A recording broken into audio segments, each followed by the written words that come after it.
Now this is about impact of Tolman's theory and his work.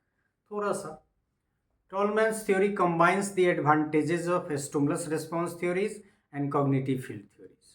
ये हालांकि educational implication में भी आएगा कि दो स्कूल ऑफ थॉट को मतलब उन्होंने कंबाइन कर दिया है, उसी की तरफ इशारा है। और यहाँ हालांकि लिखा गया है stimulus response theory and cognitive field theory, लेकिन ऐसे भी आप कह सकते हैं कि behaviourist school of thought and cognitive field theory या कॉग्निटिव साइकोलॉजी।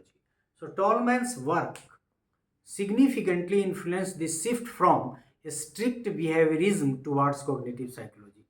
हमने देखा भी कि धीरे धीरे उन्होंने बिहेवियरिस्ट से कॉग्निटिविस्ट को तय करते हुए और तब कॉग्निटिव फील्ड साइकोलॉजी की तरफ गए।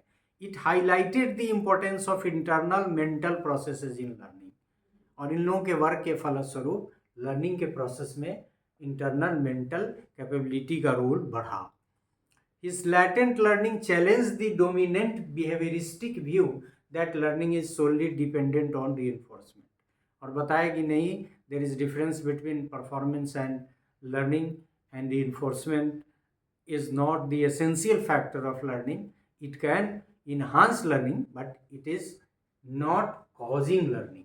So Tolman's theory has its bearing on education and suggests for goal-oriented learning and encourages for problem solving approach. चूँकि जो भी कॉग्निटिव साइकोलॉजी की तरह या कॉग्निटिव फील्ड साइकोलॉजी की तरफ जाता है, वो कॉग्निशन की बात करता है, तो निश्चित रूप से हायर मेंटल कैपेबिलिटीज़ की बात करता है। और हायर मेंटल कैपेबिलिटीज़ किसके पास है? ह्यूमन बीइंग के पास।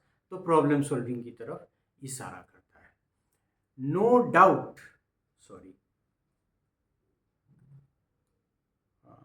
चलिए, तो ये मेजर कुछ बातें थी।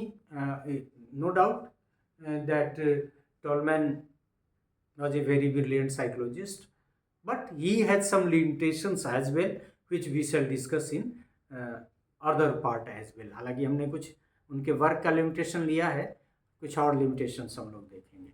तो इम्पैक्ट की बात उन्होंने जो मुख्य बातें कही, आपको भी याद होगा, प्लेस लर्निंग की बात की, लेटेंट लर्निंग की बात की,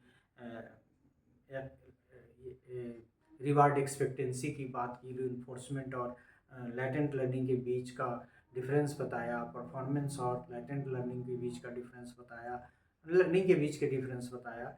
इसके अलावा बहुत सारे और भी जो उनके इम्पैक्ट्स हैं वो एजुकेशनल इम्प्लीकेशन में भी हम लोग कुछ कवर अप करेंगे। So thank you for this part as well, इसमें कुछ बातें हम लोग, थैंक यू।